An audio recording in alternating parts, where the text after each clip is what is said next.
사실 이 주정부 차원에서 우리가 기다리고 있는 시장의 호재는 아무래도 비축 자산에 관한 이야기일 것 같습니다. 지금 말씀해주신 이제 주 차원에서의 비축 자산은 계속 진행되고 있는 걸로 확인이 되고 있는데요.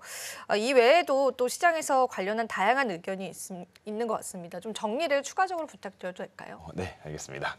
지금 이제 전반적으로 이제 지금 제가 미국 행정부의 전략적인 움직임이 좀 보여지고 있다라고 좀 예상을 하고 있습니다. 그게 제가 크게 한 6가지 정도를 정리해봤는데요. 이제 첫 번째는 관세 정책이고요. 두 번째로는 감세 정책, 그리고 세 번째는 이제 뭐 다양한 곳에서 전쟁이 있지만은 러시아 우크라이나 전쟁, 그리고 네 번째는 이제 뭐 트럼프 대통령이 계속 편입을 하려고 하는 뭐 그린란드 또는 파나마, 캐나다에 대한 이제 편입에 대한 그런 의도 그런 것들, 그리고 다섯 번째는 잘 아시는 이제 비트코인의 전략 자산화, 그리고 이제 여섯 번째로는 스테이블 코인을 제도화하려는 그 내용들에 대해서 조금 말씀을 드려보겠습니다.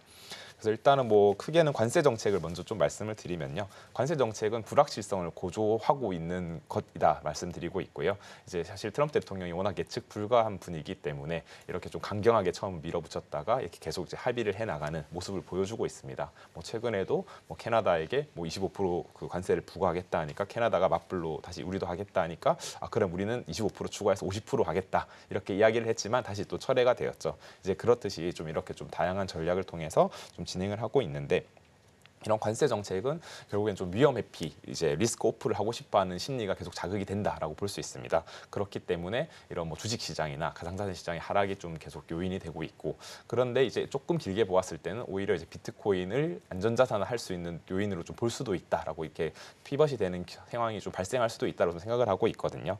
이제 아마 2019년 이제 미국이랑 중국이랑 무역 전쟁 당시에도 보면은 이제 중국 투자자들이 이제 뭐 위안화 약세를 좀 회피하기 위해서 비트코인을 매수했던 그런 적이 있었습니다. 이렇듯이 이제 글로벌 불확실성이 좀 심해지면은 뭐 비트코인에 대한 수요는 좀 증가할 수 있지 않을까 이렇게 좀 바라볼 수도 있고요.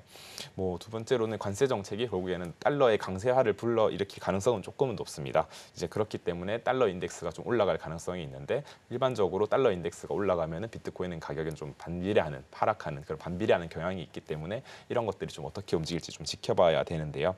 좀 일반적으로 달러가 강세를 보이면 이제 뭐 위험 자산들에 대한 수요가 조금은 감소하기 때문에 지켜봐야 되고, 이것도 2022년으로 돌아가시면은 연준이 긴축 정책, 그래서 금리를 좀 인상하고 있던 시기에는 달러 강세가 이어졌고 그에 따라서 비트코인은 좀 가격이 하락했다 이런 것을 좀 볼 수 있습니다. 뭐 그리고 이런 감세 정책과 관세 정책과 관련해서 이제 중국 및 신흥국의 디지털 자산 활용 증가가 될 수 있다라는 기대감도 불러일으킬 수 있는 것이다 볼 수 있습니다. 왜냐하면 이제 미국의 관세 부과로 인해 가지고 위안화 가치가 좀 하락을 하게 된다라면은 중국 또는 신흥국 투자자들은 가상자산을 뭐 좀 리스크 해지 수단으로 좀 많이 활용할 가능성이 좀 생겨나고 있고요. 그러니까 이런 비트코인의 수요도 증가할 수 있고 이런 스테이블 코인, 뭐 USDT나 USDC 등의 사용도 더욱 활성화될 가능성이 높다라고 좀 말씀을 드립니다. 네, 이제 두 번째 또 감세 정책도 말씀을 드려보겠습니다. 결국 저는 감세 정책을 말씀드리는 이유는 이제 결국 글로벌 M2와 이게 연관이 되어 있거든요. 이제 M2 같은 경우가 이제 올라가게 되면은 위험 자산에 대한 수요도 같이 커지면서 이제 비트코인 가격도 올라갈 가능성이 있다라는 것을 좀 말씀드리면서 이제 이야기를 해보겠습니다. 그래서 뭐 결국 감세를 하게 되면은 뭐 개인 또는 기업 입장에서 이런 가처분 소득이 좀 증가를 하게 되죠. 이제 그렇게 되면은 이것을 뭐 소비를 확대한다든지 또는 투자를 확대한다든지 해가지고 M2가 좀 증가할 가능성이 있습니다. 그렇기 때문에 이제 M2가 증가하면 비트코인 가격으로 좀 이어질 가능성도 있다라는 것 때문에 좀 말씀을 드리고, 반면에 이제 정부 측면에서는 감세를 하게 되면 좀 재정 적자가 확대될 우려는 있습니다. 이제 그렇게 되면은 이제 국채를 좀 발행하게 되고, 이제 그 국채를 발행하게 되면은 이제 시중의 자금이 국채로 몰리게 되면서 또 M2가 좀 떨어질 이제 그런 우려도 사실 있습니다. 그래서 정부 차원과 개인과 기업 차원 조금 다를 수 있다라는 것을 좀 보여지고 있는데, 결국에는 이렇게 좀 M2가 왔다 갔다 하면은 이제 연준, 페드에서 이제 통화 정책에 대한 대응을 하게 되겠죠. 이제 그러면 이제 M2를 좀 조절할 가능성이 생겨나고 있고, 뭐 지금의 이런 불확실성이 고조되는 시기에서는 뭐 금리를 조금 인하하면서 좀 M2가 좀 키워나갈, 연준에서는 M2를 좀 풀 가능성이 조금 생겨나지 않을까로 이렇게 좀 이어나갈 수 있다 생각을 하고 있습니다. 네, 세 번째 러우 전쟁을 조금 더 살펴보겠습니다. 네. 러우 전쟁은 결국에는 미국이 러시아와의 조금 더 관계를 개선하고 있는 중이다라고 좀 보여지고 있는데요. 이제 그것 또한 세 가지 정도 말씀드릴 수 있습니다. 사실 뭐 중국과 러시아가 이제 연합을 해서 좀 과거에 최근 몇 년간 경제적, 군사적으로 협력을 많이 해왔는데요.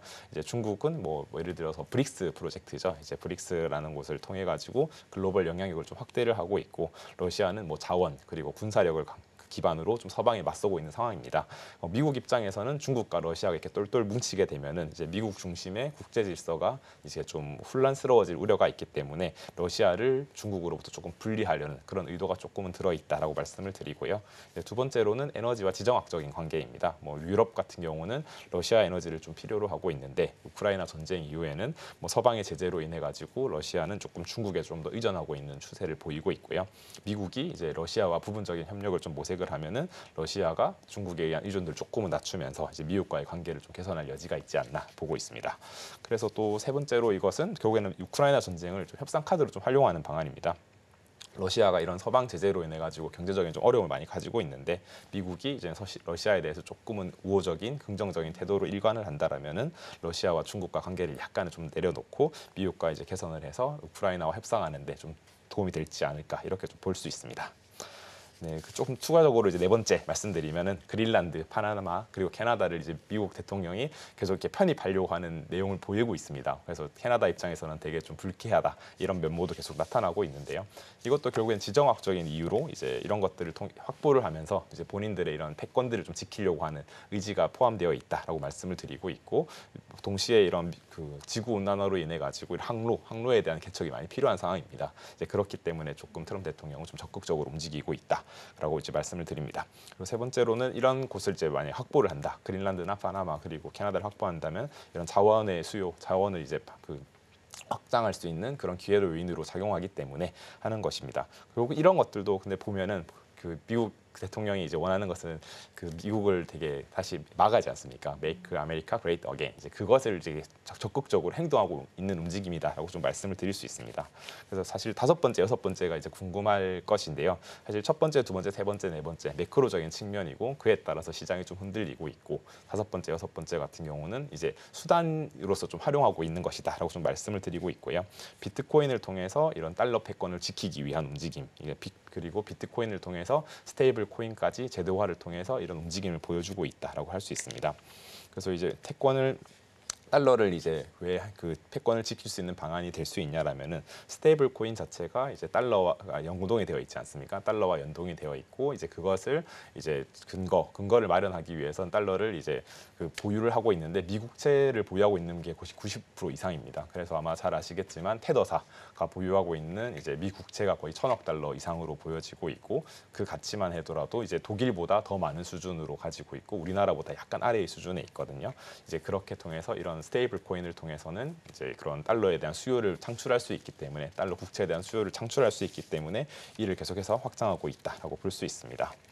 그래서 뭐 결국에는 좀 요약드리면은 이런 트럼프 대통령은 다양한 전략을 가지고 움직이고 있고 이런 시장의 불확실성을 좀 고조시키고 있고 지금은 안전자산 선호 분위기 뭐 예를 들어서 달러가 이렇게 계속 그 부각이 되고 있죠. 이제 그렇지만 이제 사람들은 그렇기 때문에 위험 자산에 대해서 좀 회피를 하는 리스크오프적인 측면을 가지고 있고 근데 이러한 것들이 전략적으로 좀 맞불려서 돌아가면서 의도적으로 좀 경기 침체를 하고 있다라고 이제 바라보는 뷰들도 되게 많습니다. 이제 이렇게 의도적인 경기 침체를 만들고 지금 이제 일론 머스크가 이끌고 있는 도지 부서 있지 않습니까? 정부 효율화 부서에서도 이제 해고를 많이 하고 있죠. 필요 없는 사람들은 나가 하면서 대량 해고를 하고 있고 이에 따라 실업률은 올라가고 있고 인플레이션은 이제 떨어질 가능성이 나타나게 되고 이런 것들은 결국에 금리 인하 아까 말씀드렸던 페드가 이제 할 수 있는 이런 통화 정책에 대해서 금리 인하에 대한 명분을 좀 만들어주고 유동성을 공급할 수 있는 명분을 만들어주는 것이다라고 좀 볼 수 있고요. 이제 또 계속해서 말씀드렸지만 이런 것들이 결국에 미국의 패권을 유지하려는 이제 중국을 이제 견제하려는 브릭스를 견제하려는 것이고 이런 것들을 위해서 비트코인 그리고 스테이블 코인을 좀 받아들이는 움직임을 가지고 있다라는 것을 좀 말씀드려 봅니다. 네.